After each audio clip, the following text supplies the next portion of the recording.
తీసుకో బిడ్డ అన్నం. ఎగ్జామ్స్ ఎప్పుడు రా? ఎగ్జామ్స్ ఎప్పుడు స్టార్ట్ అయింది? ఫస్ట్ ఎగ్జామ్స్ ఎన్నో క్లాస్?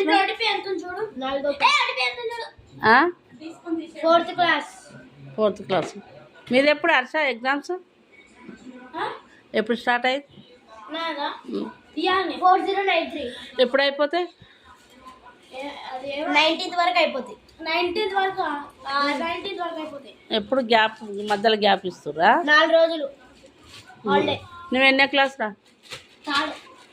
నువ్వురా? నువ్వు 4th క్లాస్. 4th class. ఇక మా చిన్న మనమడు తిన్నాడు, వాళ్ళ తాతకు టిఫిన్ ఇస్తానికి పోతుండు. ఇక పెద్ద మనమడు తిన్నాడు. ఇక నా మనమరాలు పండుకుంది ఫ్రెండ్స్. చిన్న ఆమె బిడ్డ. బాయ్ చెప్పురా. బాయ్.